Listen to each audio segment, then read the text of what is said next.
I was in a different part of town and was about to hop on the light rail home when, right across from where I was standing on the light rail station, on a random field by the street side, a curiously arranged sight caught my eye.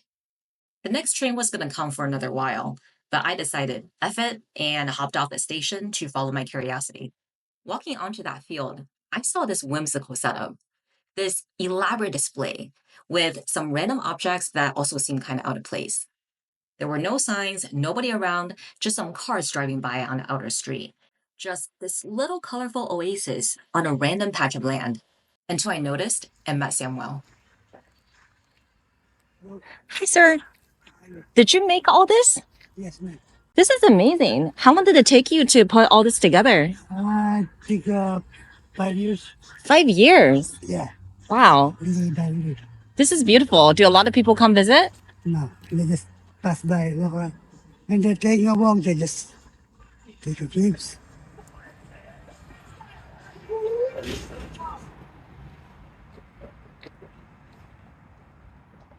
You can take it.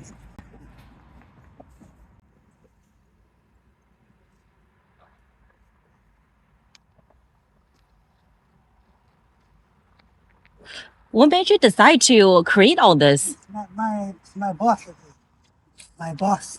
Does your boss live here too? No, And you've been living here for 5 years. because I'm homeless. I'm homeless. He helped me out. He helped me out. So he had a deal. I helped him with here. He helped me with house. And 5 years to put all this Yeah, together. yes, ma'am. Everything's from the streets? Yes. And the creeks on the highway, freeway, like jumps with people, jump to other people. But I kept them. Yeah, take a seat. Want to take a seat? Oh, thank you. And I was in jail. Yeah. But I got a problem, alcohol problem and drugs. So that's why that makes me homeless. My sister kicked me out. And only two of us here in whole California, my sister and I. And my sister kicked me out. So I'm on my own. I'm by myself. So I really know is survival. You gotta survive. And he showed me this place. And so we're gonna clean it up. Before this place was like a forest, like that. When it's weeds, tall grasses like that. I clean it up to there. And then I clean it up by myself. Nobody want to clean it up. So I wanted to. I talked to Sam for a good while. Honestly, there are parts to his story that I still don't quite understand. Like this mysterious boss he kept mentioning in our longer conversation, but never clarified. I don't know if this boss is a real person and with what intentions, or something Sam created out of his imagination that serves as a coping mechanism. It could be a way for Sam to assign some agency and purpose to his actions, where the boss gives him directions, validation, and maybe even a sense of belonging, helping Sam find some structure that may be missing elsewhere in his life. Even if this boss isn't real in the traditional sense, and I don't think it's that important, Sam seems to find a lot of purpose through his creative outlet, building out this unique space, even if its value is sometimes only recognized by him and his boss figure. I want to add another quick note here. Sam mentioned it took him 5 years to build out this whimsical garden of displays into its current state. I actually looked up the location on Google Maps afterwards. Looking at Street View pictures, the same field was actually still pretty barren as recent as 2 years ago. Thinking about my conversation with Sam, it's like piecing together a puzzle with more and more pieces that gives a glimpse at a time into Sam's mind. But maybe it isn't just about what's physically there or when it's there. It's about how our perception plays into it all. What I or other people noticed, what Sam actually intended. Our own biases might color things in a lot of ways. We misremember a lot of things in our own lives.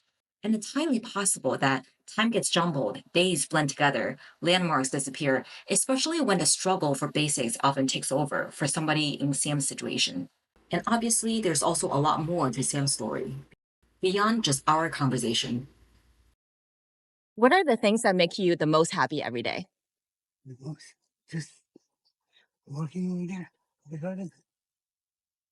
I know I can make other people happy by that, by working there, right? I know I can make other people happy. So I like what I'm doing. Under the sun, I want the sunlight. I like the sunlight. A lot of people come visit. No. Or maybe they're afraid of me or because I'm homeless. Because I'm homeless, maybe they're afraid of me. And so they don't wanna come in visit. Or shy. Or maybe they're shy, I don't know.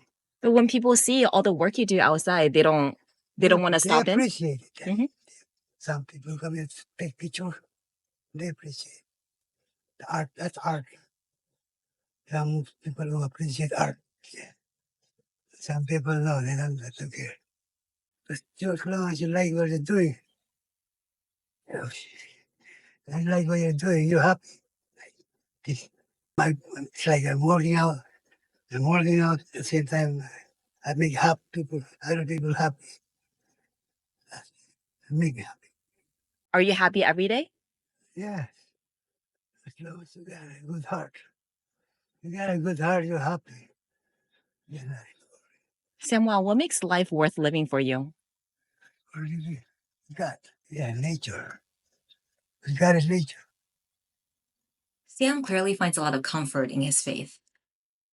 Despite being transient, Siam's artistic expression may also be a way for him to impose some kind of order on what our society might see as a disordered, a chaotic existence. It's also his way to support his core belief in his own goodness. Sam put a lot of care into tending his garden. His meticulous arrangement of all those quirky found objects is his way of self expression, of trying to create something beautiful out of the discarded. One man's trash is another man's treasure. And all of this is Sam's treasure. I grew up with overprotective parents who constantly worried about my safety. They worried about my safety when I traveled anywhere, when I went on any casual hikes, and even when I hopped on amusement park rides designed for anybody older than 5 years old. So I could only imagine the intensity of my parents' heart attack if they ever found out I was even considering going into some random homeless guy's secluded tent in the corner of a remote field. And honestly, despite being a general adventurer, I was excited, but also definitely nervous when Sam invited me into his camp. But I decided it's time to turn off my rational brain for a moment and just take a leap, or rather a few steps of faith, behind the tarps into his deeper living space. To my surprise, the inside of his camp was a lot more organized and cozy than what I had in mind. Despite being in the middle of a field, Siam's living space has the same structure as a typical home. He has a couch, a coffee table, a chair, a section for his shoes, and I also spotted one of his cats napping comfortably next to some plants that most of us with our brown thumbs could not even. It was not at all like what most people would probably imagine, with the general stigma about somebody's living situation when they're homeless: cramped, dirty, unwelcoming. Sam's home was homey. Thank you, Sam, for inviting me to your home. You're welcome. Ultimately, reflecting on my visit with Sam, I think about his story and my experience with both a critical and empathetic lens. I recognize the subjective interpretation of his narrative, where I noticed some logical discrepancies in some seeming facts. At the same time, I still see and appreciate the inspiring parts about his creativity and resilience. I have some final thoughts to share with all of you who are watching.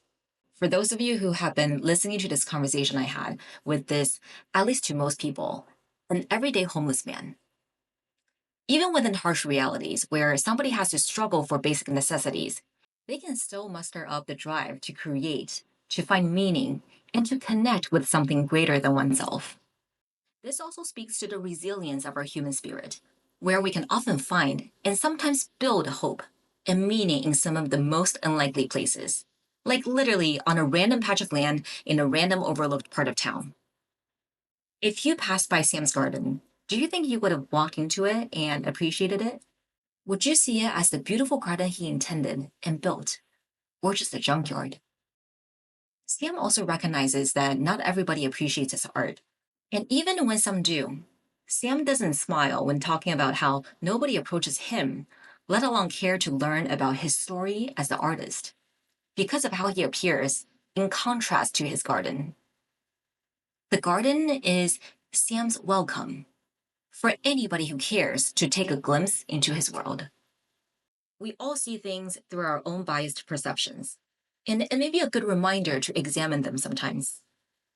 I don't recommend talking to random strangers in random places to everybody. Definitely take your common precautions. But maybe next time you're out there, passing mindlessly through some familiar or unfamiliar surroundings, pay attention. Consciously observe what's around you, and maybe you will also discover something unexpectedly interesting, beautiful, and even profound.